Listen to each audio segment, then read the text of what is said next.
yang hidup, kami siap menerima berkat firman-Mu. Haleluya. Amin. Shalom.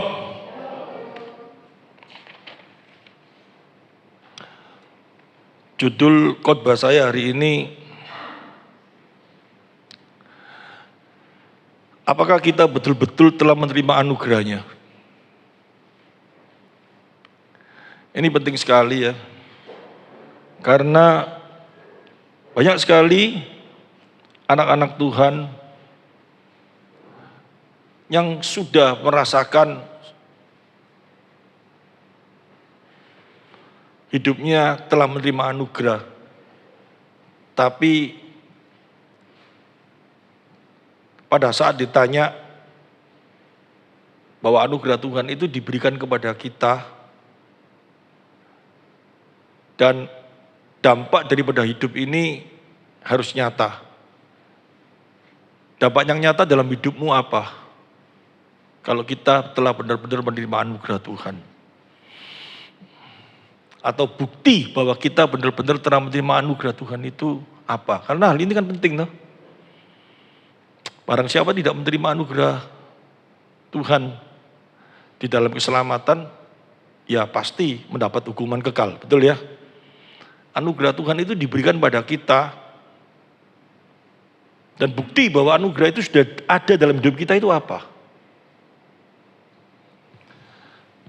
Apakah cuma karena kita beribadah, itu membuktikan bahwa kita telah menerima anugerah Tuhan? Karena seringkali orang merasa seperti gitu, bahwa kita sudah beribadah, bahwa kita sudah melakukan apa yang biasanya orang beragama, ya, mungkin ikut som atau ikut PA atau melayani bahkan, dan itu adalah salah satu pengertian bahwa kita telah menerima anugerah Tuhan. Kalau yang cuman itu saja, saya masih nggak pas dalam hati saya. Karena yang pertama, semua agama juga seperti itu toh. Semua agama beribadah, semua agama juga melakukan ajaran-ajarannya. Tidak ada agama yang mengajarkan sesuatu yang nggak baik. Tetapi di dalam Tuhan, kita sebagai anak-anak Tuhan, kita nggak bisa cuman seperti itu aja. Ini yang penting. Karena di dalam firman Tuhan ada ayat yang menyatakan orang yang sudah melakukan segala aktivitas beragama, agamawi, dan pada ujungnya Tuhan ngomong nggak kenal. Ya, kita coba buka dulu pelan-pelan ya. Di dalam Matius pasal 7 ayat 22 sampai 23.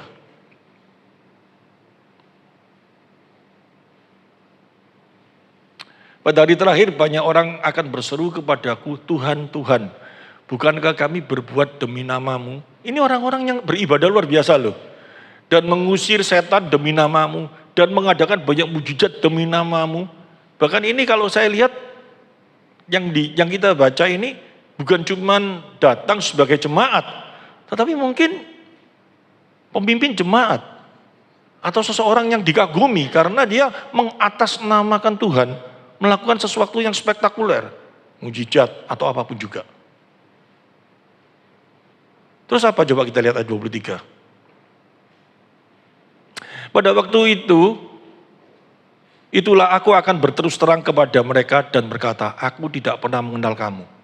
Enyanglah daripadaku kamu sekalian pembuat kejahatan. Serem enggak?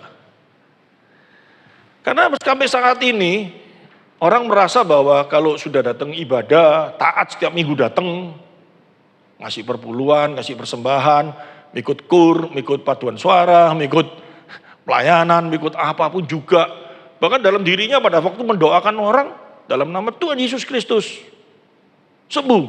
Dan mungkin orang itu bisa sembuh. Melakukan hal yang sangat luar biasa di dalam agama bisa. Dan itu benar-benar terjadi. Tetapi apakah itu bukti kita menerima anugerah? Ayat ini menyatakan belum tentu. Bukan sebuah jaminan. Terus kita mulai cari lain lagi. Oh, orang yang cinta Tuhan, orang yang beragama, itu pasti Tuhan cinta kepada orang itu. Betul ya?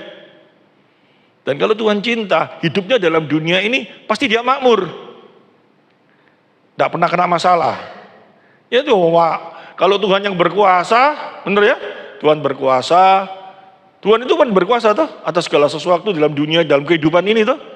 Kalau dia cinta kepada anaknya, dan anaknya benar-benar cinta sama dia, dekat sama dia, pasti dia cinta sama anaknya, kan kayak gitu anggapannya toh. Dan kalau cinta sama anaknya, di dalam kehidupan dalam dunia ini, orang ini pasti hidupnya happy ya, happy ya. Ngerti maksudnya? Hidupnya seneng, berkatnya melimpah, gak pernah sakit, keluarga sejahtera. Bahkan ada pepatah, dalam dunia hidup senang-senang, mati masuk surga. Itu menunjukkan bahwa itu adalah orang yang beribadah, orang yang dicintai Tuhan, itu seperti itu. Apakah betul? Karena banyak sekali orang datang beribadah, hidupnya susah, pendetanya mulai ngomong, kamu itu betul-betul belum cinta Tuhan. Kalau kamu cinta Tuhan, kamu tidak mungkin seperti ini. Hidupmu pasti enak, hidupmu pasti diberkati. Itu menunjukkan bahwa orang yang dikasihi Tuhan. Belum tentu. Kalau saya ngomong belum tentu, bisa ya bisa tidak, tapi kan nggak pasti toh. Kalau bisa ya bisa tidak. Kita mau nggak hidup ini di dalam ketidakpastian? Kan nggak mau. Apalagi hal yang terutama yaitu apa? Kehidupan kekal. Aku di dunia ini hidupku penuh dengan kemewahan. Apapun pernah terjadi, nggak pernah terjadi celaka dalam hidupku. Aku pasti masuk surga. Belum tentu. Aku cinta Yesus kok. Dan aku diberkati. Ini menunjukkan bahwa Yesus cinta aku. Sehingga kalau dia cinta aku diberkati. Hidupku tidak pernah sakit. Aku mati pun langsung mati gitu ya dah. Gak pernah menderita. Hidup rasanya enak terus. Suami istri baik sampai tua. Baik luar biasa. Anak-anaknya diberkati luar biasa. Ini menunjukkan bahwa aku ini dikasihi Tuhan. Belum tentu. Kalau saya ngomong belum tentu. Karena apa? Ada ayatnya, orang yang seperti itu, orang yang tidak beragama. Dan Tuhan bisa lakukan hal itu dalam orang yang seperti itu, bisa enggak? Hidupnya di dunia diberkati, tidak pernah sakit, apa yang sempurna lah seolah-olah seperti itu ya. Dalam dunia ini, segala sesuatunya dia punya. Dia punya, tapi orang itu matinya nanti, firman Tuhan ngomong, tergelincir dan masuk neraka. Ayatnya mana? Ada kemarin sudah saya bacakan Mazmur 73, ya, Mazmur 73 ayat 3 sampai 5 coba kita baca.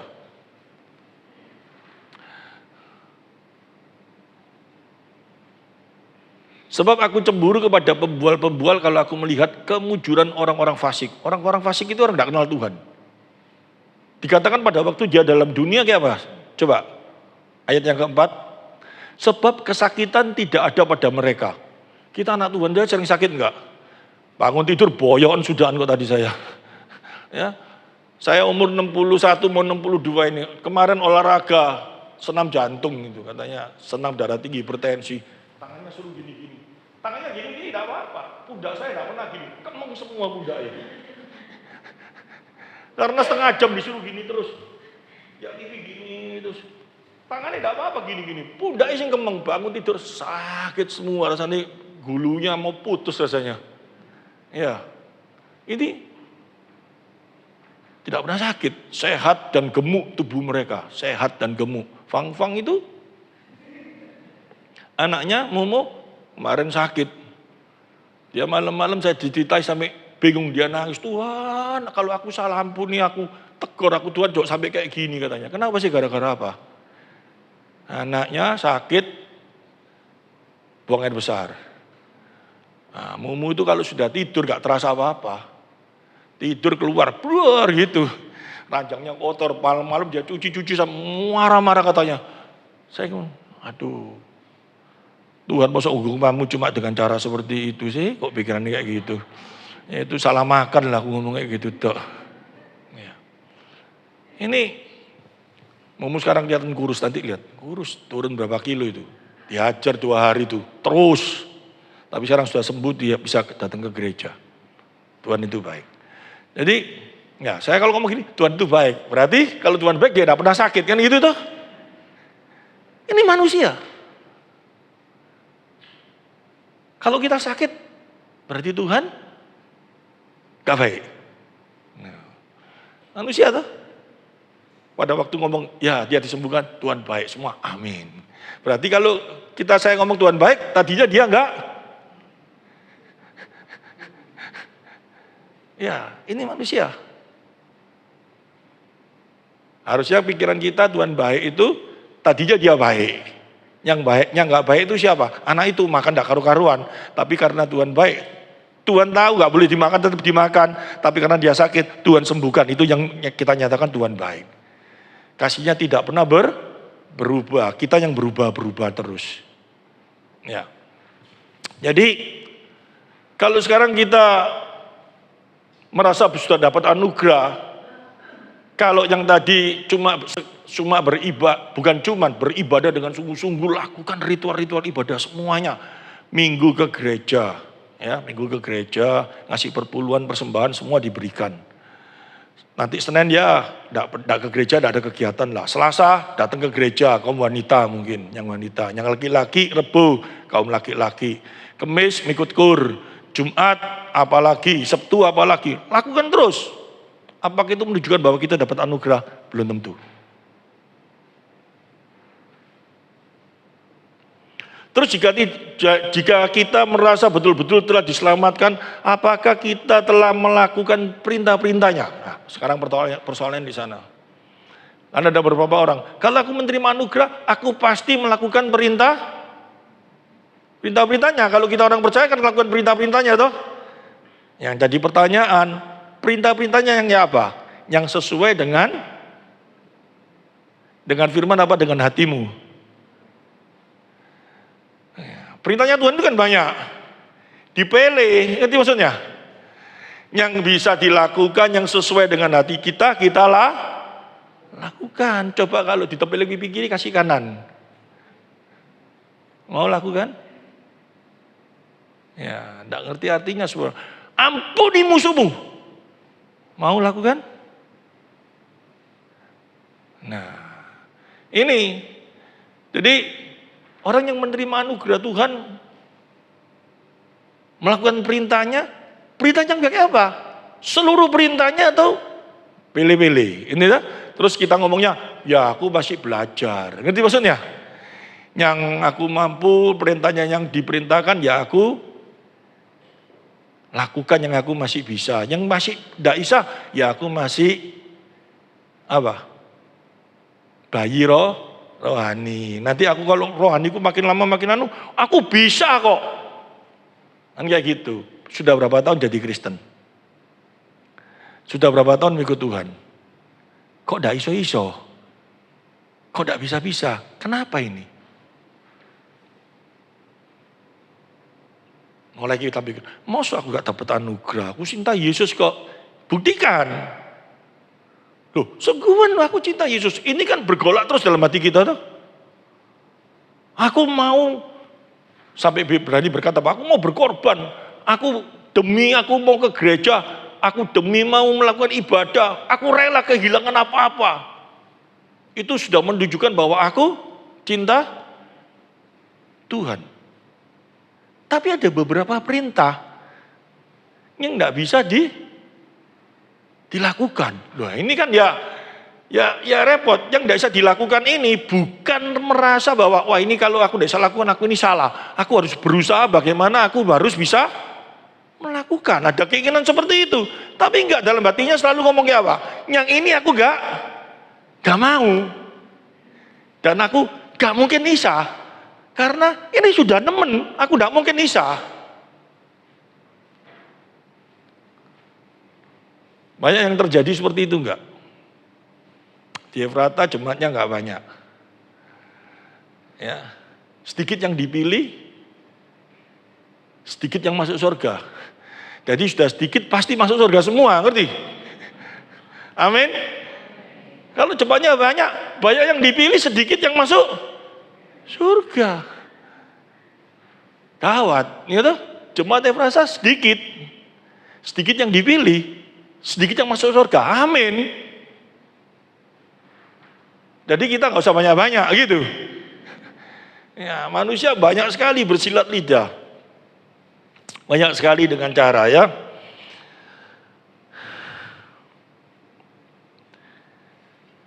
Sekarang kita masuk lagi. Kalau aku telah menerima anugerah keselamatan, kalau aku percaya Yesus adalah Tuhan, Tuhan berkata apa? Barang siapa percaya padaku harus melakukan segala perintah-perintahku.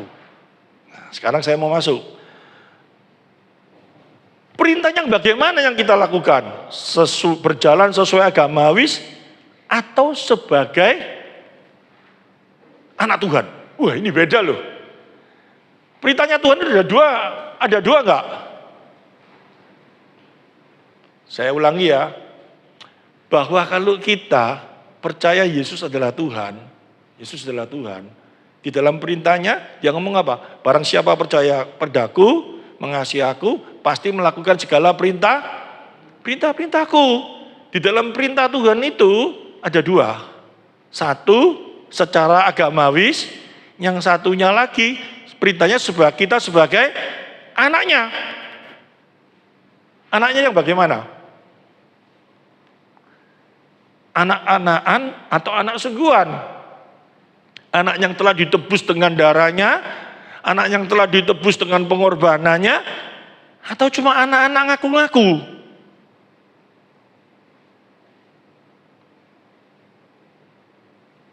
Nah, ini kita harus belajar dulu. Kalau secara agamawis gampang nggak dilakukan? Yang secara agamawis itu loh, gampang nggak dilakukan?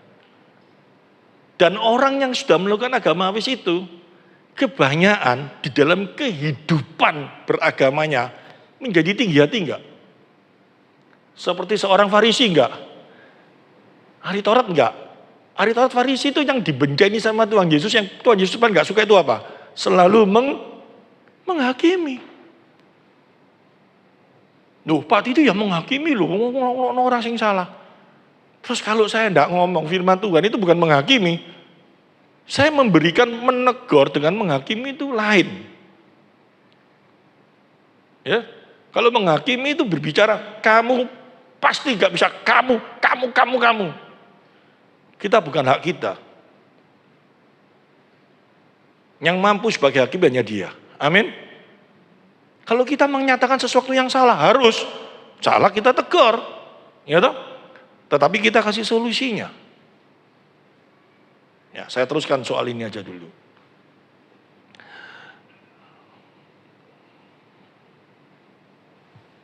Kalau berbicara tentang agamawi, itu sifatnya apa? Dituntut kita harus melakukan hal-hal sesuai agamawis. Yaitu apa? Berbuat baik. Bisa dilakukan? Bisa. Ada orang yang lahir keluar dari keluarga yang santun luar biasa. Ngerti maksudnya? Mulai kecil bapak ibunya itu baik luar biasa. Bapak ibunya itu pokoknya ngajari anak itu harus jadi orang itu yang sosialisasinya sama orang itu baik. Ada yang kayak gitu? Ada loh.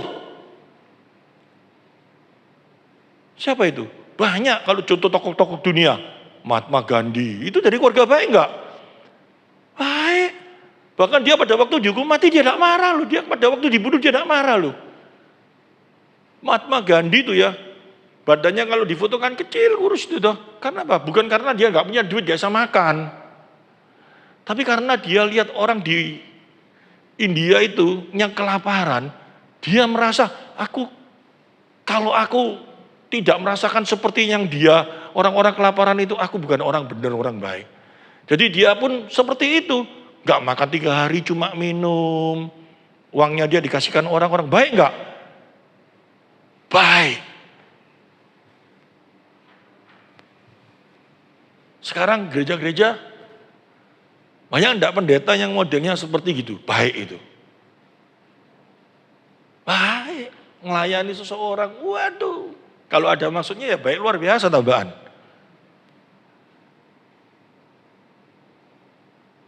Baiknya luar biasa. Jemaat datang, dilihat dulu perpuluhannya sak bulan paling cuma dapat 500.000. Ada orang ini kok jadi 5 juta, berarti orang ini. Yes. Orang yang noleh gini aja diperhatiin, apa kok noleh? Puji-pujian dia rodok renungan sedikit, loh apa gak tepat dah pujian nih. Wah luar biasa sama orang itu. Pulang itu disalami sambil dituntun-tuntun gitu. Sekarang orang-orang yang melakukan sifatnya agamawi di dalam kehidupan anak-anak Tuhan, apakah itu menunjukkan bahwa dia itu telah menerima anugerah? Belum tentu. Firman Tuhan ini ngasih contoh banyak loh. Tapi kita tidak pernah was-was, tidak pernah hati-hati. Coba kita lihat ya, orang yang begitu luar biasa melakukan agamawis ya. Tapi Tuhan ngomong apa? Orang ini model kayak gini, kurang titik masuk di surga. Nek kurang titik berarti bisa masuk enggak? Udah gak masuk. Hampir masuk. Kita coba lihat Lukas saja yang jelas. Lukas pasal 18 dimulai dengan ayat 18. Jangan khawatir. Hari ini ayatnya banyak. Saya buka terus gak akan kehabisan ayat kok. Ada seorang pemimpin bertanya kepada Yesus, katanya, ini pemimpin ini berarti apa? Dia seorang pemimpin ini, dia juga seorang agamawis. Dia seorang yang betul-betul sudah taat sama agama itu, ya. Guru yang baik, apa yang harus aku berbuat untuk memperoleh hidup yang kekal? Hidup yang kekal sama saja memperoleh telah menerima anugerah tanpa syarat ya. Tapi kalau kita menerima anugerah pasti kita memperoleh hidup kekal. Nanti saya buktikan. Ya, terus dia mulai ditanya gini, dia apa? 19. Jawab Yesus, mengapa kau katakan aku baik? Tak seorang pun yang baik selain daripada Allah saja. Waduh ini, kalau saya jelaskan ini, saya baca ini panjang sekali. Tapi untuk ini saya enggak dulu, karena ini menyangkut kristologi. Yesus datang di dunia sebagai manusia. Dan orang itu memandang perbuatan Yesus itu baik. Dia ngomong, kamu baik. Gitu loh. Padahal kebaikan seseorang itu tidak mungkin bisa baik kalau tidak kehadirat Allah ada dalam diri orang itu. Benar gak? Gak ada. Sampai seseorang di dalam surat Korintus itu pasal 15 Rasul Paulus ngomong apa? Ada seseorang yang begitu baiknya, begitu tulusnya, karena bisa nggak terjadi seperti itu? Bisa. Ada orang baik luar biasa, tulus luar biasa, sampai dia mau mati bagi temannya, dia mau berkorban, dibakar hidup-hidup. Tapi kalau nggak ada Kristus dalam hatinya, nggak ada artinya itu. Ayatnya ada gitu kok kita jadi orang Kristen kok tidak mau hati-hati gitu loh maksudnya.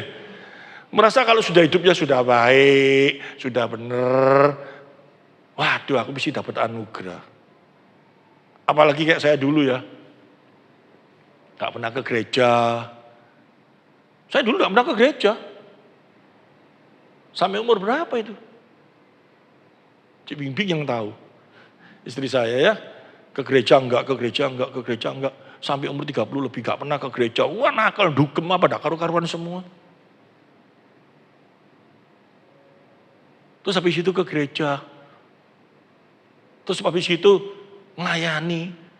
Waduh ikut PA apa semua. Wah rasanya aku sudah pasti dapat anugerah. Kalau cuma kayak gitu, ayatnya tadi ngomong toh. Dan aku gak pernah loh ya. Orang apa namanya mati. Bangkit, gak jadi mati, gak pernah loh ya. Saya bernubuat besok, rambutmu keluar semua. Gak terjadi loh ya. Gak pernah terjadi kayak gitu. Tokonya sepi, wis tak tenang aja, tak doai, besok tokomu rame. Enggak pernah tambah bangkrut ya.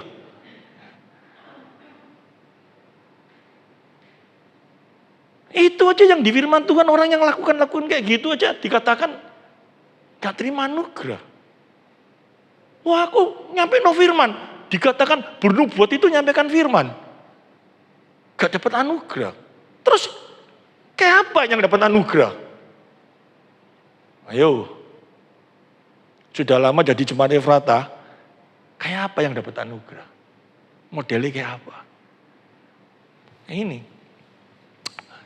Ayat 20, coba kita lihat. Engkau tentu mengetahui segala perintah Allah. Ini agama habis gak? Jangan berzina, jangan membunuh, jangan mencuri, jangan mengucap saksi dusta, hormatilah ayahmu dan ibumu. Ini sebetulnya bukan cuma ini saja, kalau ini diuraikan jadi 613 hukum. Ngerti maksudnya? Sudah saya pernah jelaskan toh, hukum Taurat itu aslinya dari 10 hukum, karena bangsa Israel itu ngokong sama Tuhan, kurang ajar, tidak mau melakukan 10 hukum itu. Ya toh? Pada waktu itu, Tuhan hukum bangsa Israel. Kelaparan, sakit, apa semua, luar biasa sekali. Terus nabinya turun, nabinya ngomong. Allah berbicara melalui nabinya. Kamu kurang ajar, kamu tidak lakukan perintah-perintahku sehingga kamu mengalami ini semua. Benar ya? Takut orang Israel. Dari 10 hukum, dijadikan 613 hukum. Yaitu apa? Siapa yang buat itu? Ahli Taurat. Kasihlah ayah ibumu, diuraikan lagi apa? Gini. Kasihlah Allahmu, mengasihi Allah itu kayak apa? Cara kita jalan itu bagaimana mengasihi Allah, jangan sampai salah. Cara kita banyak enggak? Banyak loh. Sekarang masih kebawa sama mereka enggak? Masih. Mereka mau ibadah doleten. Gue lah kok dikotak. Karena dia harus cuci keramas lagi. Ini maksudnya? 613 hukum. Dan semua orang yang melakukan itu merasa mampu melakukan itu enggak? Bisa lakukan itu enggak? Bisa. Mereka sudah lakukan itu semuanya. Ngerti enggak? Kalau sudah lakukan itu semuanya, mereka merasa bahwa yang sudah lakukan itu semuanya, yang orang-orang itu ya saya tidak ngomong sekarang ya, nanti saya ditangkap nanti. Ya. Orang-orang dulu, orang Farisi semua itu yang sudah merasakan lakukan itu semuanya. Sehingga dia memandang seseorang jika tidak melakukan hal itu, dianggap orang itu adalah orang yang berdosa. Apalagi kalau nggak mau melakukan belas, pantas dihukum itu. Bener gak? Ya, orang model kayak gini datang kepada Tuhan. Berarti dia merasa bisa nggak? Bisa, merasa kayak bisa. Tapi sebetulnya nggak bisa itu. Ngerti maksudnya? Rasa-rasa tok. Karena apa? Di dalam perbuatan. Rasul Paulus ngomong apa? Tubuh yang berdosa ini, dengan akal budiku aku melayani Tuhan, dengan tubuh insaniku aku melayani hukum dosa.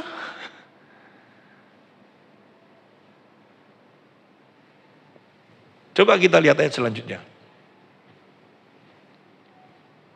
Kata orang itu semuanya itu telah kuturuti sejak masa mudaku. Wih, merasa enggak? Merasa loh. Karena di dalam hukum ini yang terutama apa? Kasihlah Tuhan Allahmu dengan segenap hatimu. Betul tuh? Di dalam perintah Tuhan itu ada juga satu perintah apa? Kasihlah sesamamu seperti dirimu sendiri. Padahal dia nggak bisa lakukan ini. Sebetulnya. Kenapa? Mengasihi Tuhan itu juga harus mengasihi sesamanya. Kalau dia punya duit banyak disuruh bagikan ke orang sesamanya. Kenapa dia kok berat? Gak mungkin bisa. Tuhan tahu. Tuhan gak mau menaruhkan hal itu dalam kehidupan kita. Ada ayat yang berbicara, hukum Taurat itu diberikan bukan jalan ke keselamatan. Tapi hukum Taurat itu diberikan kepada setiap orang Supaya orang itu mengerti apa itu dosa. Karena apa? Pada waktu kita nggak bisa lakukan hukum Taurat, kita merasa salah, berarti berdosa. Tapi orang yang model kayak ini, ya bukan sana loh, sini loh ya. Yang ditulis di atas ini loh ya. Dia merasa dia sudah bisa lakukan enggak? Oh, semua itu telah kuturuti sejak masa mudaku, berarti dia merasa bisa enggak? Yaitu namanya kroso-kroson.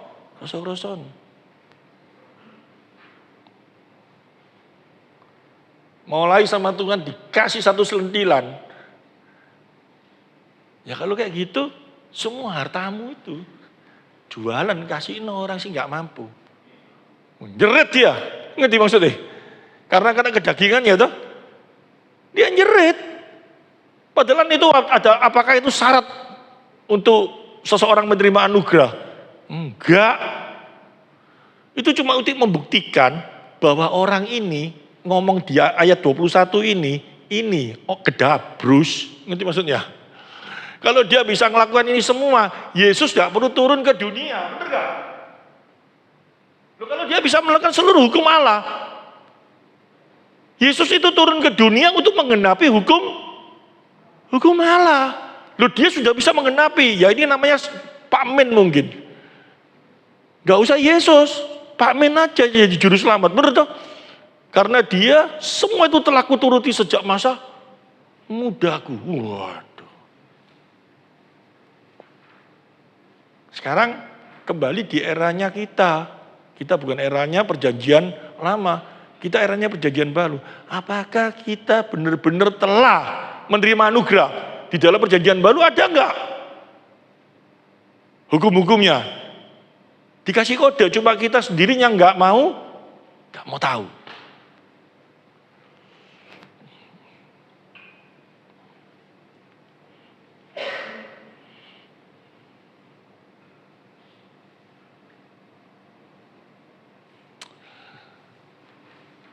Ini saya baca ayat ini biasanya saya nggak terlalu memperdalam. Cuma hari ini coba kita perdalam pelan-pelan ya. 22. Mendengar itu Yesus berkata kepadanya, masih tinggal satu hal lagi yang harus kau lakukan. Waduh. Satu hal lagi diingatkan. Padahal itu bukan satu hal, itu satu rangkaian. Ya. Jualah segala yang kau miliki dan bagi-bagian hal itu kepada orang miskin, maka engkau akan beroleh harta di surga. Kemudian datanglah kemari dan ikutlah aku. Ini kan bukan syarat untuk mendapat anugerah ataupun tanda kita mendapat anugerah harus menjual seluruh harta kita. Kalau ini merupakan salah satu indikasi bahwa kita menerima anugerah itu kita jual harta kita kasihkan kaum tidak punya semua. Berarti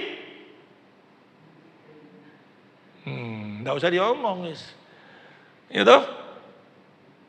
Ya, ini bukan syaratnya berarti ya. Cuma ini teguran kepada anak muda itu. Terus, ketika orang itu mendengar perkataan itu ia menjadi amat sedih sebab ia sangat kaya. Ini kalau saya ngomong bahasa tipu-tipuannya firman, kalau kita bukan anak Tuhan, seperti kalau ngomong tipu-tipuan, firman Tuhan kok nipu? Enggak, maksud saya bukan kayak gitu. Tuhan Yesus pernah ngomong apa? Ditanya sama murid-muridnya, Tuhan, kenapa sih mengajar kita kok pakai perumpamaan? Kok langsung aja ngomong apa? Kan kayak gitu tuh. Jawabnya Tuhan apa? Ya aku pakai perumpamaan supaya kalau orang-orang ya dapat anugerah, mereka menjadi salah pengertian, supaya mereka tersesat dan makin tersesat. Tapi kalau kamu anak Tuhan, kamu tak kasih satu pengertian. Ya pada waktu baca ini kalau kita bukan anak Tuhan, tersesat enggak?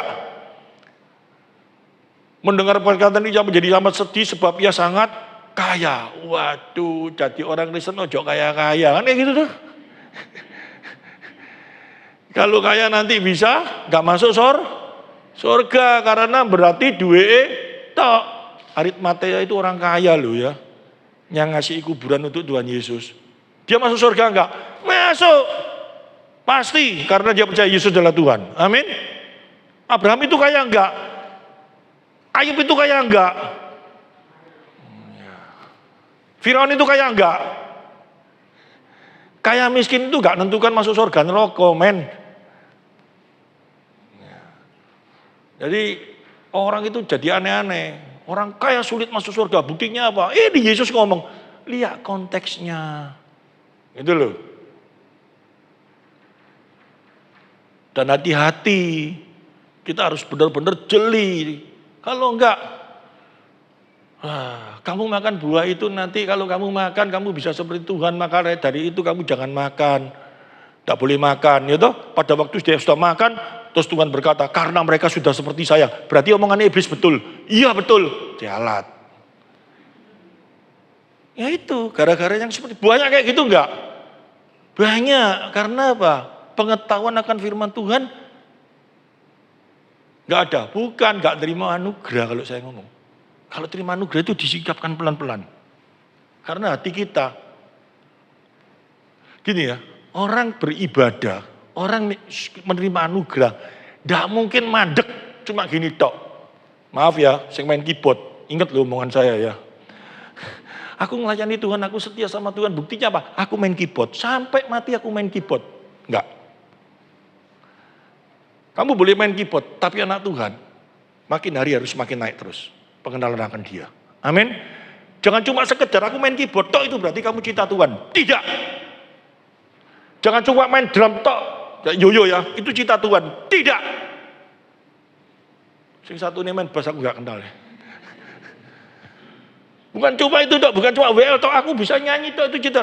Tidak.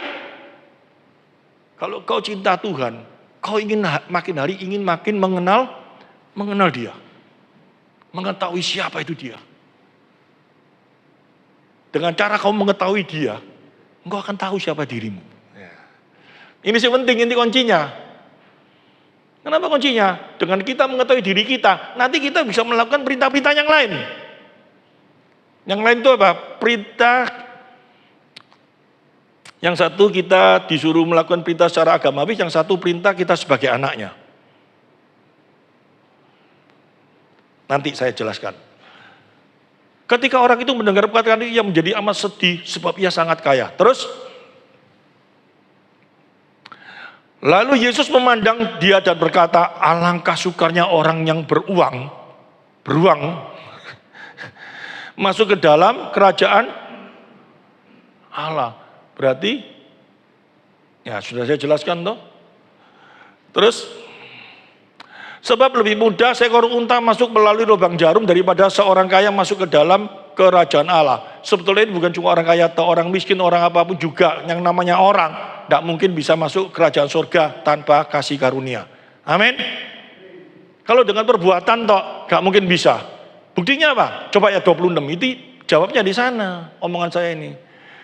Dan mereka yang mendengar itu berkata, jika demikian siapakah yang dapat diselamatkan? Ini kan perkataannya bukan cuma orang kaya toh. Dijawab ini toh, berarti apa? Karena orang anak murid-muridnya orang-orang ini, dia melihat anak muda ini ngomong bahwa dia sudah melakukan segala syariat agama, bahwa dia sudah melakukan hal yang baik. Kok masih gak bisa masuk surga? Nah kayak gitu. Kayak apa caranya? Kan kayak gitu toh.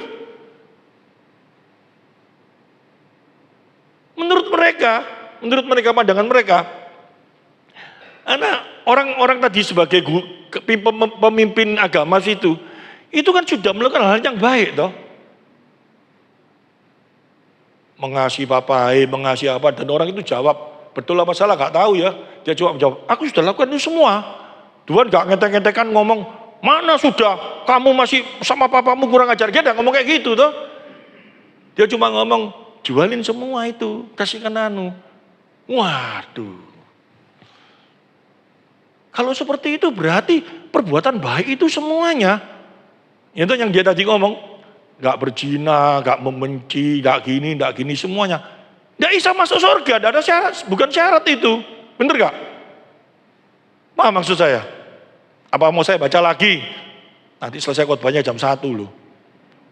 Paham toh? Pemuda itu kan orang pemimpin tangan ngomong toh, semua sudah dilakukan.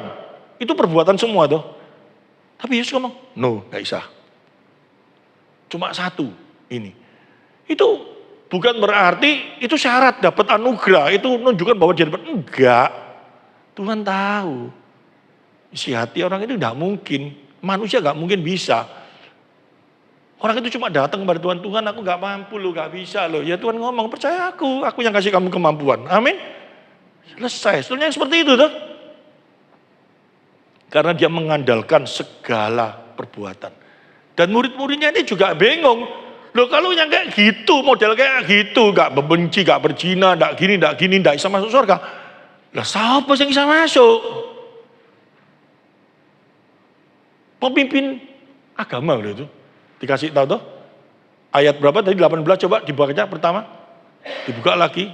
Saya gak mau kecolongan. Ada seorang pemimpin bertanya kepada Yesus. Ini kalau saya baca, dia pemimpin agama ini maksudnya. Guru yang baik dan harus aku berbuat untuk memperoleh hidup yang kekal. Tidak ada. Tidak bisa. Nah kalau sudah seperti itu kayak apa?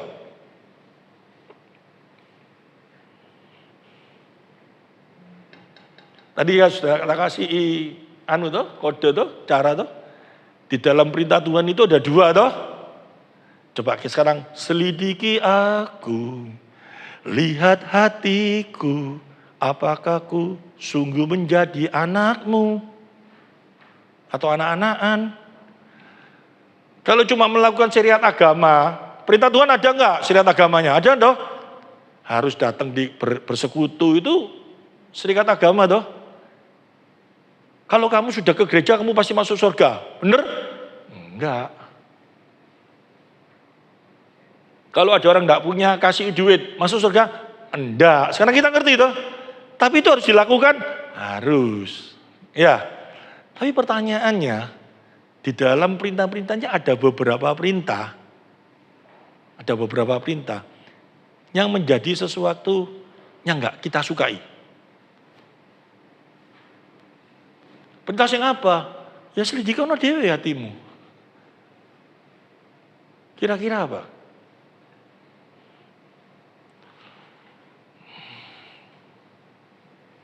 Banyak loh perintahnya itu. Banyak sekali perintahnya enggak kita suka itu, banyak itu.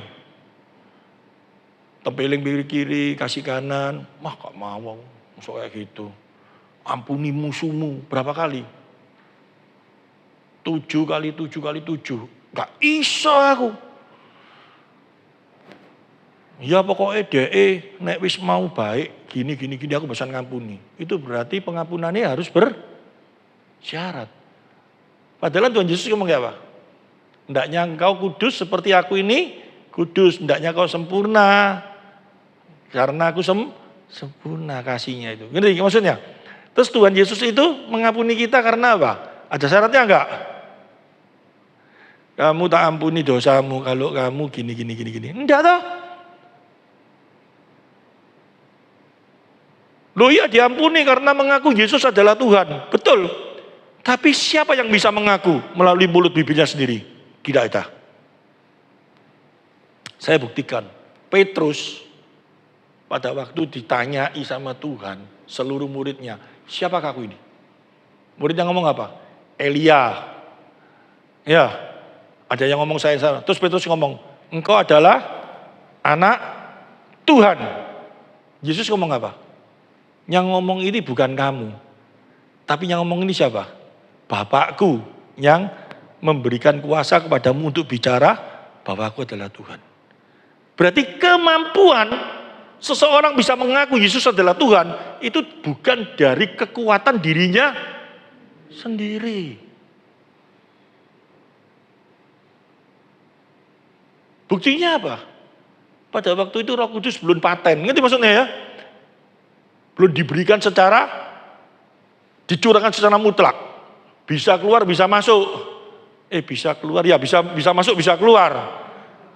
Ya, seperti Saul toh, masuk, keluar. Ya, Petrus bisa enggak? Bisa, karena apa? Yesus belum mati. Belum naik ke sorga. Pada waktu dia naik ke sorga apa? Nanti aku akan memberikan engkau seorang penolong yang akan menyertai engkau sampai dengan kesudahannya. Tidak ada syaratnya menyertai kau, nanti sebentar lagi dia keluar, nek kamu kurang ajar. Gak. Sampai kesudahannya. Menunjukkan bahwa Petrus itu tidak mampu untuk bisa mengatakan Yesus adalah Tuhan. Buktinya apa? Sebentar lagi dia ngomong apa? Tuhan bicara apa? Engkau iblis. Benar gak? Pada waktu dia ngomong, Guru, jangan hal itu terjadi pada waktu mau disalib. Yesus ngomong apa? Itu berjalan waktu tidak lama. Petrus dia ngomong, engkau iblis.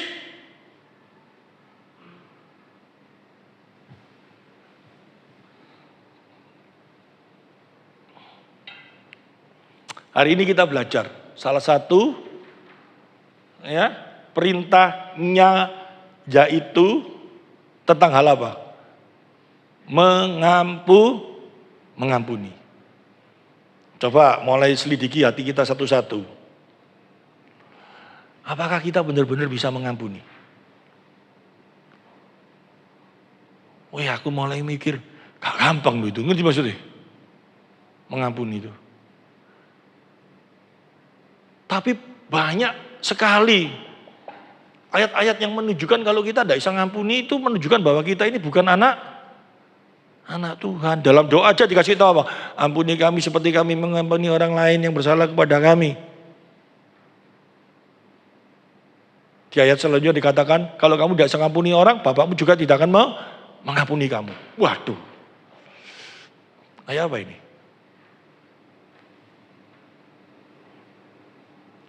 Ayat mengampuni ya, sekarang kita baca. Hal mengampuni Matius 18 ayat 21 sampai 35.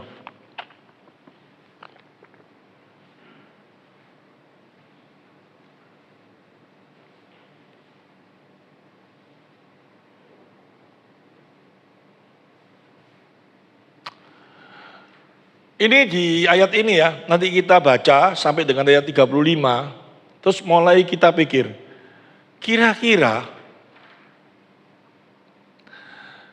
perumpamaan itu diberikan kepada orang yang telah menerima anugerah apa enggak? Nanti kita, dalam hati kita setelah baca mulai kita jawab nanti. Saya sekarang mulai katakan. Kemudian saya bacakan. Kemudian datanglah Petrus dan berkata kepada Yesus, Tuhan, sampai berapa kali aku harus mengampuni saudaraku jika ia berbuat dosa terhadap aku? Sampai 7 kali? Yesus berkata kepadanya, bukan aku berkata kepadamu bukan sampai 7 kali, melainkan sampai 70 kali 7 kali. Ini tidak terbatas. Terus kita mulai ngomong toh, kita jawab toh dalam pikiran kita toh, gak iso aku. Bener gak? Ikulah kamu Tuhan. Aku sebagai manusia yang terbatas, gak iso. Keterlaluan bojoku itu.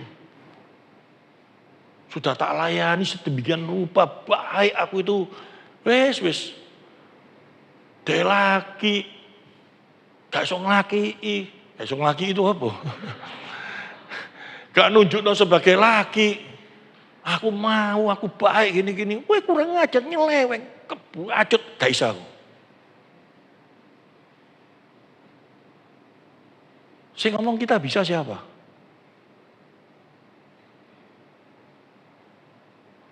Gak mungkin kita bisa. Karena kita sudah dikuasai dosa, selalu berhitung, ngerti? Kita lupa pada waktu ada kata-kata pengampunan ini, mengampuni ini, sampai 7 kali, kita ngomong gak bisa, itu karena apa? Kita hitung-hitungan, benar tak? Sebetulnya sudah dijawab sama ayat yang lain enggak?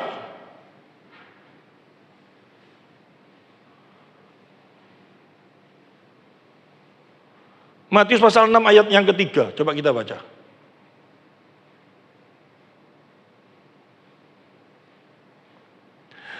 Tetapi jika engkau memberi sedekah, janganlah diketahui tangan kirimu dan yang diperbuat tangan kananmu. Sudah diajarkan toh ini? sama saya tuh? Firman Tuhan ini. Kalau memberi tangan kanan, jangan diketahui sama tangan kiri. Bisa, tangan kiri kok. Ngasih tangan kanan itu, ojo tahu ya. Utak kita di sini kok. Ya kalau di sini ada utaknya sendiri, sini utaknya dewi. Atau kita ada tombol dipatahin isi segini. Maksudnya apa? Pada waktu kita memberi, ojo diingat-ingat. Dijelaskan lagi di dalam Roma pasal yang ke-13 ayat 8.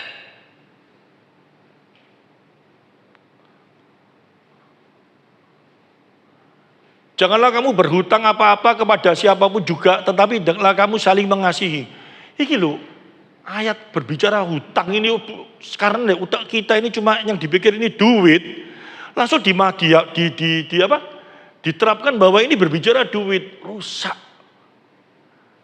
Padahal hutang itu bukan seperti itu maksudnya, karena di ayat selanjutnya apa? Tetapi hendaknya kamu saling mengasihi, sebab barang siapa mengasihi sesama manusia, ia sudah mematuhi hukum Taurat. Apa sih ini maksudnya? Masa perkara hutang itu tidak hukum Taurat?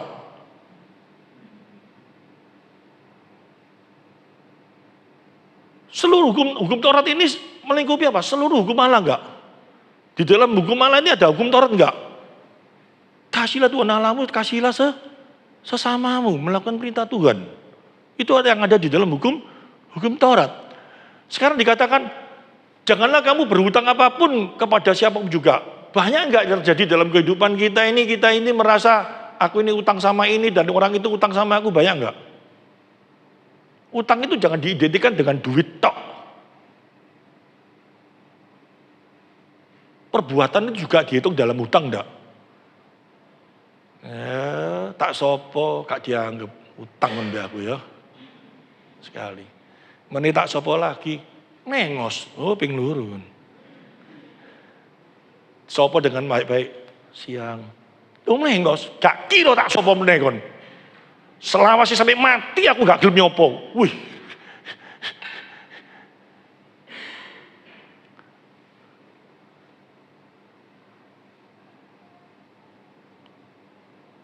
Kita dari desa ngampuni itu karena apa sih? Sebetulnya sudah diajari enggak ayat-ayat sebelumnya kan banyak toh. Kamu kalau ngasih kebaikan sama seorang jangan ngitung-ngitung, jangan nanti kamu merasa bahwa bukan nagih ngerti? Tapi dibuat catatan dalam hati kita gitu loh. Tahu? Aku wis baik loh aku, tapi kok kayak gitu. Waduh. Nah itu. Aku wis baik, aku wis gini, kok kayak gitu. Aku wis kayak gini, aku kayak gini, kok kayak gitu. Terus. Kalau ini terjadi terus dalam kehidupan kita, gak mungkin kita bisa ngampuni. Ya wis, nah ini lebih aneh lagi. Ya wis, mulai sekarang aku gak hitung-hitung. Mulai sekarang aku sama orang kalau ngasih tulus, gombal. Gak mungkin bisa. Gak mungkin bisa. Bingung tuh teman-teman? Dikasih ayat, ditolak lagi. Yang nolak siapa? Paulus ngomong. Roh penurut. Tadi tak dengar itu kan menurut toh. Daging lemah, mana tahan aku. Wis dengar firman iya wis. Tapi kebacut nih. Daging lemah, marah lagi enggak? Dari gereja dikasih tahu gini. Aku melayani Tuhan dengan akal. Hukum Tuhan dengan akal. Budiku. Aku melayani hukum Taurat. Hukum dosa dengan tubuh insaniku. Dihitung terus.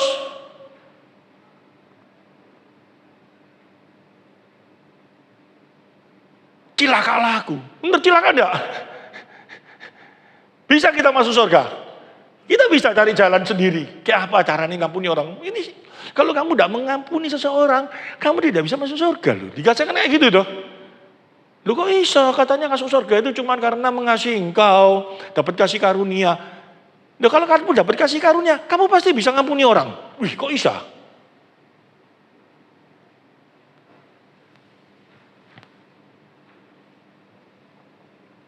Hati-hati loh ya, firman Tuhan itu bukan murahan. Ngerti maksudnya? Orang layani Tuhan, wah wis sungguh-sungguh gini, tapi dalam hidupnya,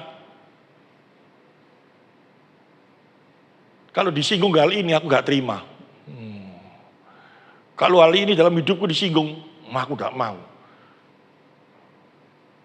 Katanya mau sempurna seperti Kristus. Kristus itu disinggung berapa kali?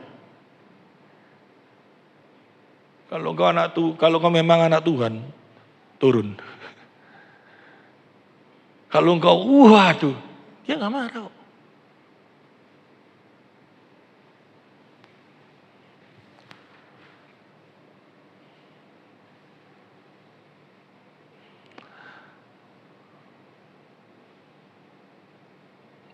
Ya, terus atau kita gak kenal diri kita. Nah, ini lebih penting. Ini yang utama dulu. Karena banyak sekali orang itu gak kenal dirinya. Yang paling kenal diri kita itu siapa? Pasti jawabnya siapa? Ya saya. Yang terutama yang paling kenal kamu siapa? Ya Tuhan penciptamu. Masa kamu mau diciptakan sama Tuhan itu gini? Jadi apa garuh? Mau kamu diciptakan kayak gitu? Tuhan menciptakan kamu itu serupa dengan gambar, dikasih nafasnya, dia itu menunjukkan apa? Dia menciptakan dengan rancangan yang baik. Dia menciptakan dengan penuh rencana dalam hidup kita. Amin.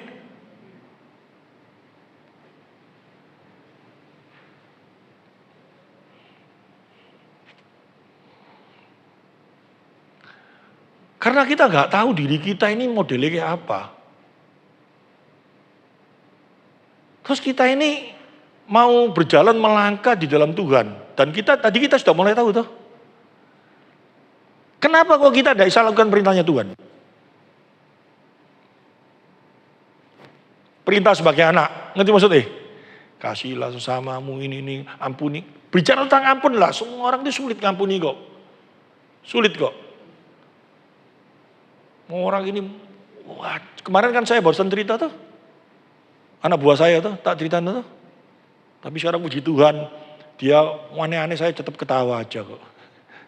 Bukan ketawanya karena Tuhan itu luar biasa loh. Ini tak kasih tahu ya. Firman Tuhan itu luar biasa. Firman Tuhan itu menjagai hati kita. Firman Tuhan itu memberikan penjelasan sama kita. Firman itu begitu mengasihi kita. Sehingga dia memberikan satu gambaran itu sangat luar biasa. Kita mengampuni seseorang, ya betul-betul nantinya kita bisa mengampuni seseorang. Itu bukan karena syarat.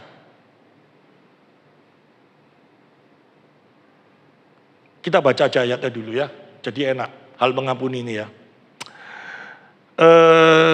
Matius 18 ayat 21 tadi.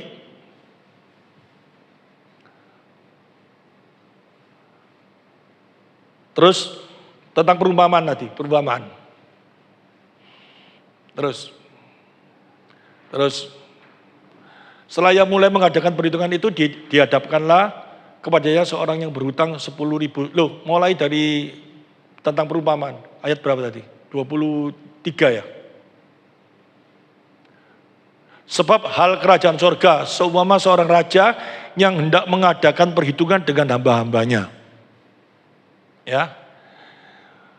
Terus setelah ia mulai mengadakan perhitungan itu dihadapkanlah kepadanya seorang yang berhutang 10.000 talenta. Ini 10.000 talenta ini kalau dihitung duit itu banyak sekali, gak mungkin bisa dibayar.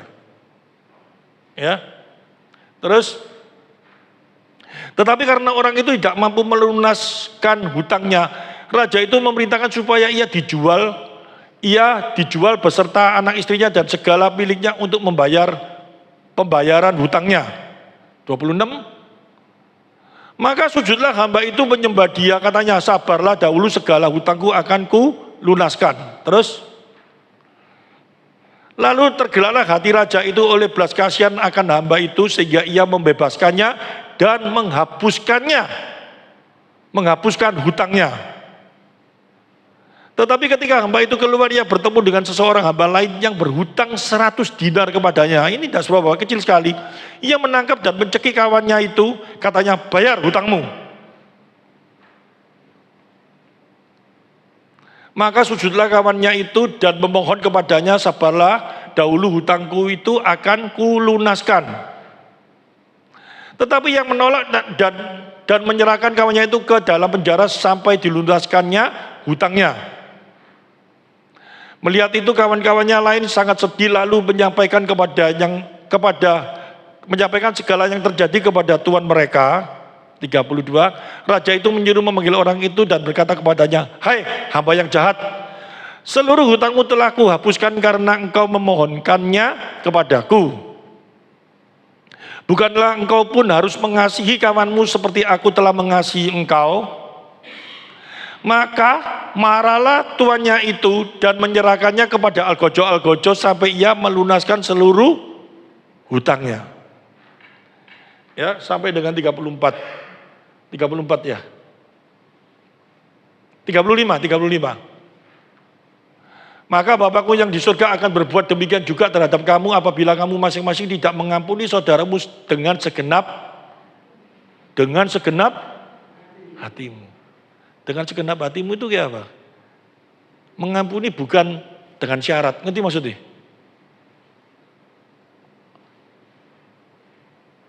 Karena kalau dengan syarat, dia tak ampuni kalau dia sudah baik. Dia tak ampuni kalau dia ini mau lakukan ini. Kamu tidak ada bedanya sama memungut cukai, ngerti? Kamu mau melakukan satu hal yang baik, kalau orang itu menguntungkan kamu. Pada waktu kamu ngasihkan syarat itu kan menguntungkan kamu tuh. Yesus datang di dunia, mati untuk kita. Dia tahu enggak bahwa kita akan baik sama dia, atau dia tetap baik sama kita?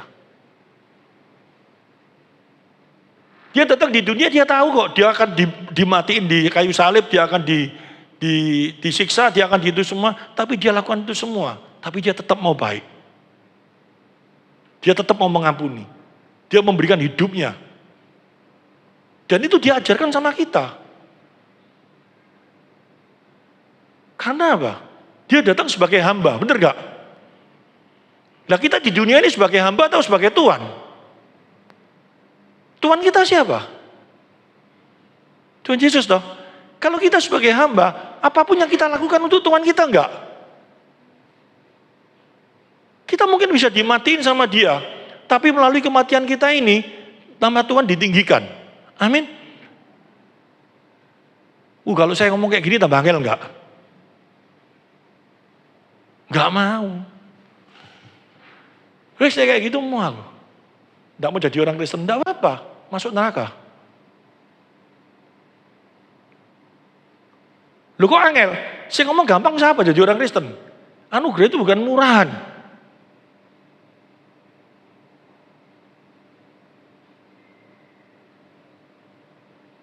Kristus mati di kayu salib, dosa dikalahkan. Amin. Kamu kok tahu? Dosa dikalahkan. Kita bisa melihat dosa dikalahkan itu di mana? Kita lihat dia mati dan bangkit menunjukkan dosa dikalahkan, mau dikalahkan. Benar toh? Itu Kristus. Kita dampak daripada dosa dikalahkan itu akan terefek kepada hidup kita enggak?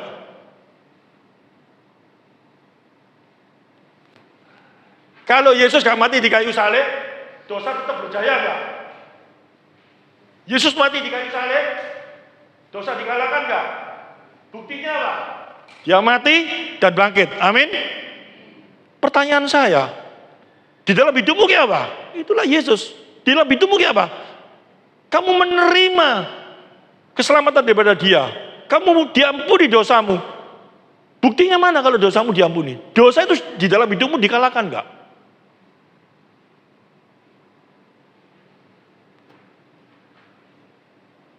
Nyata benar enggak dalam hidupmu? Sehingga Tuhan Yesus itu berdoa di dalam Yohanes pasal yang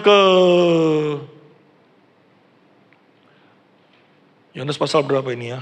17 ayat 15 ya apa? Ini adalah misi Allah bagi kita anaknya, supaya dunia tahu bahwa bukti kuasa maut dikalahkan di kayu salib lewat diri kita, yaitu kita diberi kemampuan melawan kuasa dosa. Sehingga dia berdoa kayak apa? Aku tidak meminta engkau supaya engkau mengambil mereka dari dunia, tetapi supaya engkau melindungi mereka daripada yang jahat. Cara Allah melindungi kita di mana? Ayat ini jangan dipakai gini loh ya. Ayat ini ya, pengertiannya ya. Pada waktu kita terima Yesus adalah Tuhan dan Juru Selamatku, dosa kita diampuni. Yesus ngomong apa? Titik. Pada waktu seperti itu kan kita bersih toh. Kenapa gue tidak dibawa ke surga langsung? Sebetulnya kan enak-enak kayak gitu ya. Enak gitu enggak? Wah, kalau seperti gitu jadi pendeta penyabut nyawa semua enggak? Saya datang ngotbah Yesus, ngotbah yoyo. Percaya Yesus yuk. Sungguh percaya? Dia ngomong, aku percaya Yesus adalah Tuhan dan Juru Selamatku. Amin. Blek, terus hilang langsung ke surga. Tapi Tuhan gak izinkan hal itu terjadi dalam kehidupan orang percaya. Karena ada satu misi Tuhan. Satu pernyataan bahwa dosa dikalahkan. Buktinya apa? Kita diberi satu kemampuan untuk bisa melawan kuasa dosa. Amin. Caranya kayak apa kita bisa melawan kuasa dosa? Kekuatan kita? Enggak, buktinya apa? Engkau melindungi mereka daripada yang jahat.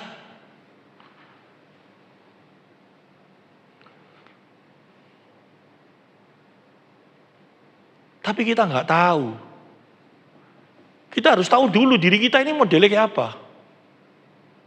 Kita tahu toh sekarang di dalam Roma pasal 3 tidak ada seorang pun yang baik, semuanya jahat, kerongkongan mereka ini semua. Berarti kita ini semua orang jahat nggak? Kita masih pakai tubuh yang jahat nggak? Pakai semua tuh. Nah, sekarang pertanyaannya, setelah kita menerima Kristus, hati-hati loh ya, setelah kita menerima Kristus, setelah kita ada di dalam Dia, kita merasa suci. Kita merasa menjadi orang yang tidak berdosa, kita menjadi orang yang paling baik. Waduh, ayat banyak itu kalau ngomong. Jika seseorang merasa bahwa dirinya tidak berdosa, wah gawat sekali, gitu. Rasul Paulus itu loh. Bedanya tadi kan saya jelaskan loh.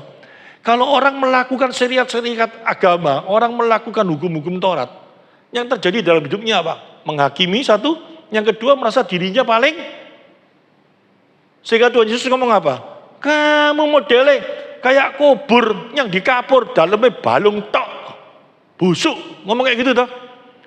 Dia ngomong itu kepada siapa? Farisi itu. Tetapi kalau orang sudah di dalam Tuhan, dia makin dekat sama Tuhan, dia makin tahu sama Tuhan. Dia bukan menghakimi, dia bukan merasa dirinya suci, dirinya hebat. Dia merasa apa? Kita lihat di dalam 1 Timotius pasal 1 ayat 15. 1 Timotius pasal 1 ayat 15. Perkataan ini benar patut diterima sebetulnya. Kristus, Yesus datang ke dunia untuk menyelamatkan orang-orang berdosa. Dan di antara mereka akulah yang paling. Terus kita ngomong, iya Paulus merasa paling berdosa karena dia bunuh orang. Karena dia jahat. Kalau aku kan enggak, masuk neraka kamu. Kalau kamu ngomong kayak gitu.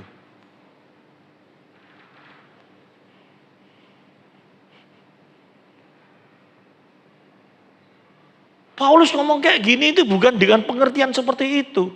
Tapi dia makin mengenal Tuhan, dia makin tahu siapakah dirinya ini loh. Ngerti maksudnya?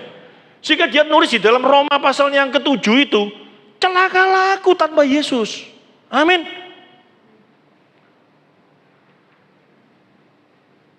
Jadi kalau ada orang makin cinta Yesus, makin mengenal Tuhan, makin dekat sama Tuhan, dan merasa dirinya paling suci, paling benar, paling baik, lu brengsek lu.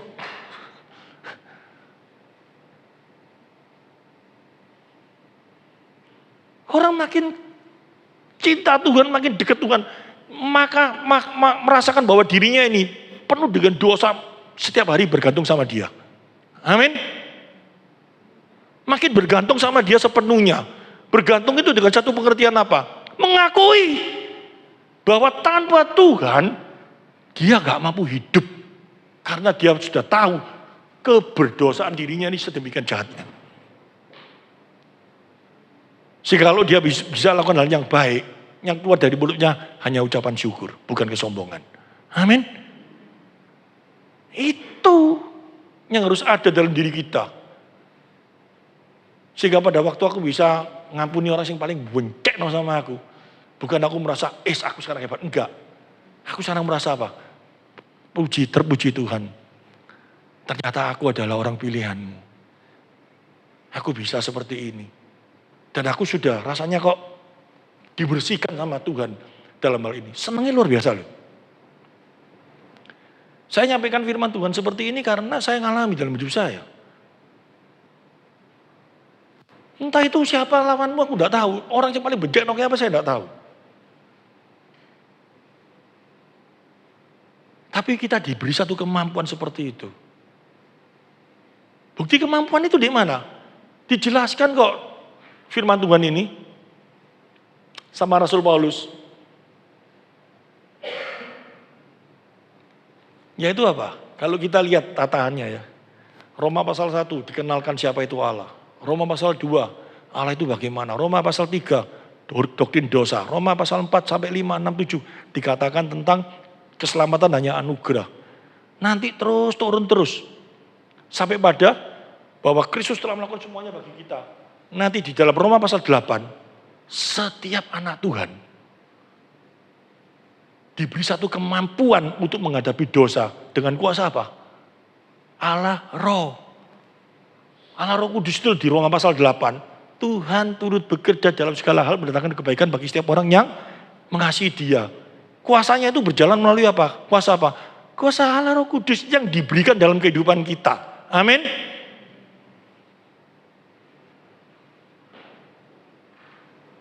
Secara manusia, kalau kamu tidak bisa ngampuni seseorang, kamu pahit sama seorang, perintah Tuhan itu banyak yang rasanya kita sulit untuk lakukan dalam hidup kita. Mengasihi, mengampuni, apalagi ya. Coba diingat-ingat mulai. Hal-hal yang rasanya, mau aku tidak lakukan perintah ini. Itu udah bisa itu. Gak mungkin kamu bisa. Tapi kalau Roh Kudus hadir dalam hidupmu, pasti bisa. Dikatakan kok Roma pasal 8 ayat 28. Kita baca lagi. Jangan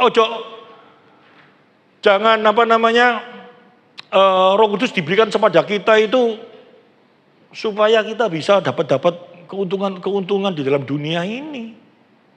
Roh Kudus diberikan kepada kita dengan satu tujuan untuk menunjukkan bahwa benar-benar dosa itu sudah dikalahkan di kayu salib. Dosa dikalahkan di kayu salib bisa dilihat dari apa? Segala perbuatan kita di dalam terangnya. Amin. Terangnya bisa dilihat melalui apa? Kuasa Roh Kudus yang dihadirkan di dalam hidup kita. Bukti kuasa Roh Kudus dihadirkan dalam hidup kita itu di mana? Roma pasal 8 ayat 28. Allah turut bekerja dalam segala hal mendatangkan kebaikan bagi setiap orang yang mengasihi Dia. Yaitu apa? Kuasa Roh. Sehingga apa dikatakan? Kalau Dia sudah memberikan anaknya yang tunggal, masakah Dia tidak memberikan segala sesuatu bagi kita? Masakah kita bisa kalah dari apa? Ketelanjangan, penindasan, apapun semuanya. Gak mungkin. Karena apa? Roh yang ada di dalam kamu lebih besar daripada roh itu rohnya siapa? Roh buta. Roh kalau kamu. Roh Allah yang diberikan pada kita itu.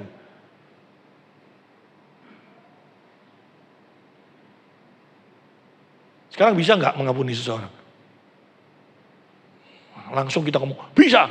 Minta sama dia, Tuhan aku nggak bisa, engkau yang harus memampukan aku. Kalau aku memang anakmu dan aku telah menerima anugerah itu, buktinya satu, aku pasti bisa mengampuni dia. Amin. Kalau kita meminta dan kita ngomong pasti bisa, pasti dia memberikan kekuatan sama kita enggak? Bisa. Tuhan aku ngadepi orang ini loh Tuhan. Waduh hidupku rasanya sulit. Gak bisa ngadepi orang ini Tuhan. Keberat. Cut. Dihitung secara manusia. Gak bisa aku Tuhan. Wis tak serahno kamu. Wis kamu sing sikat matiin dia. Ya bukan kayak gitu. Cek gampang ya kita kalau Tuhan mau lakukan itu gampang enggak? Gampang kan diselentik gitu terus mati dia. Tapi Tuhan mau pakai kamu untuk menunjukkan kemuliaannya bagi si dia. Ngerti maksudnya? Layani dia. Lu kok bisa? Enggak iso aku ngomong. Enggak iso kalau kamu cuma nurut tok dan dapat anugerah. Enggak bisa. Kalau kamu enggak bisa, tak isi. Bahwa kamu belum menerima anugerah. Kalau kamu menerima anugerah, pasti bisa. Kalau kamu sudah bisa, jangan bangga. Bersyukurlah kamu punya Tuhan yang hebat. Amin. Itu. Ayo sekarang sama yang sulit dihadapi. Penindasan, ketelanjangan itu keuangan, kehidupan, kita bisa semua hadapi. Amin. Ini ngomong kayak gini ya, bukan berarti kalau kamu lakukan nanti apa yang menjadi keinginanmu, happy endingnya pasti enak. Belum tentu. Belum tentu loh. Rasul Paulus itu ngomong apa? Nanti untuk temanya Natal loh. Nanti Natal aja saya jelaskan. Segala perkara aku dapat di dalam dia. Di dalam dianya itu apa? Asik itu nanti. Tanggal 17 datang oh. Ini yang penting. Kalau hal ini kita tidak mengerti, nggak tahu. Sulit. Dan sekarang saya mau tanya. Dari kita semua yang hadir ini, kita telah menerima anugerah? Loh, yang amin 1-2 orang, tak takut semua. Menerima anugerah? Amin. Amin. Tapi aku kok tidak bisa kayak gini? Mintalah. Ketuklah, Tuhan buka. Tuhan kasih. Jangan keraskan hatimu. Pokoknya aku gak bisa Tuhan. Lu diperintah aku gak bisa ya apa? Sekarang sudah ngerti ya? Apapun yang terjadi dalam hidupku, aku percayakan kepadamu Tuhan. Kalau engkau perintahkan, lautan api pun aku masuk. Meskipun aku gosong, kobong, tak apa-apa. Asal ini seturut dengan yang engkau mau. Amin. Itu loh, itu betul-betul militan anak Tuhan. Orang yang sudah di dalam Tuhan itu seperti itu. Jok mele-mele, ngerti? Wah, aku mau ngampuni Tuhan kalau dia kayak gini. Aku mau kayak gini lakukan perintahmu Tuhan kalau kayak gini. Kalau aku mau kayak gini. Ya, itu kamu udah dapat anugerah tapi kamu apa? Hitung-hitungan sama Tuhan. Itu cuma agama wis tok, jual beli sama Tuhan. Jual beli, Tuhanmu jual beli. Kalau Tuhan kita enggak, dia perintahkan, lakukan ini. Gak bisa Tuhan. Nah ini loh, karena gak isanya kamu karena apa? Tadi toh, sudah diajari toh, gak bisa ngampuni karena apa? 1, terlalu suka hitung-hitungan. 2, kebaikanmu dihitung. Segala sesuatu dihitung. Pada waktu orang itu menyakiti kamu. Wih, utangnya kayak macam-macam. Gak bisa aku ngampuni. Gak usah bayar lah, tapi kamu syaratnya kayak gini. Gak bisa. Coba ini kalau kita terapkan hal pengampunan itu nanti kalau Tuhan izinkan aku hal yang lain banyak. Coba kalau kita mulai belajar tentang ini dulu, enak loh, sungguhan loh. Hidup itu kalau rasanya ada sesuatu yang membuat kita gak bisa ngampuni pahit sama seorang, itu rasanya gak enak enggak? Tidur sing diinget muka edek-edok. Makanan sing enak sing dilihat muka edek-edok. Mau dikruwes kayak apa? Gak berani. Mau gini, waduh rasanya hidup itu sulit sekali. Tapi kalau sudah pengampunan cair itu, enak-enak. Itu satu. Nanti yang belajar kita belajar lain toh. Caranya kayak apa? Ayatnya itu selalu dikasih loh. Kamu tidak bisa gini karena kamu itu kayak gini. Nah sekarang kamu belajar kayak gini. Ingat semua. Mulai sekarang catatan-catatan tentang si dia, si boy atau apa ya. Si dia. Jangan tak tutup rapi, tak masuk no brankas, tak kunci rapet. Jangan kayak gitu. Nanti suatu saat mangkel dibuka lagi brankasnya dibaca lagi lah. Ya toh? Saya ingat teman saya satu itu. Ya, dulu namanya Kojun. Mengkel sama seseorang dia. Aku gak konco namanya wong situ iki. Apa? Wis terlalu orang iki. Wis catetane DMB aku tak bungkus rapi, tak masuk no brankas istilahnya, tak tutup rapet. Salah Kojun. Apa? Suatu saat kon buka mangkel meneh kon kok. Kobongen hilang. Nah, demikian juga kita. Catatan si boy atau catatan siapapun juga, ya hari ini, setelah dengar ini, mulai kita hilangkan. Tuhan, aku gak mampu hilangkan hal-hal yang seperti itu, tapi aku tahu, pada waktu aku mencatat, aku sudah melanggar perintahmu, aku sudah berdosa. Yang dosa itu siapa sih nyatat kebaikan kita? Kita sendiri toh, minta ampun dulu sama Tuhan. Karena kita bisa berbuat baik, karena kalau kita bisa lakukan hal yang baik, itu karena anugerah. Kenapa kok kita merasa kok kita yang lakukan? Itu sudah salah toh. Mulai kita catat. Tuhan, bawa kertas sendiri catat. Aku sudah melakukan hal yang salah Tuhan. Sama dia. Ngaku dulu. Segala kebaikanku, segala hal yang aku lakukan sama dia. Selama ini aku pendam. Sehingga menjadi satu masalah Tuhan. Ampuni aku Tuhan. Padahal aku bisa berbuat baik ini Tuhan. Ini karena Engkau Tuhan. Ampuni aku. Coret, buang. Jadi coret, dikopong, terus diminum. Ya, buang. Mulai yang diingat apa? Kalau aku anak Tuhan, aku harus jadi berkat bagi dia. Sulit, gak bisa. Kalau aku ngomong sulit, enggak, gak bisa. Tapi kalau kamu punya Roh Kudus, kalau kamu punya Allah dalam hidupmu, kamu pasti bisa. Amin. Ya, kita tutup dalam doa. Terima kasih.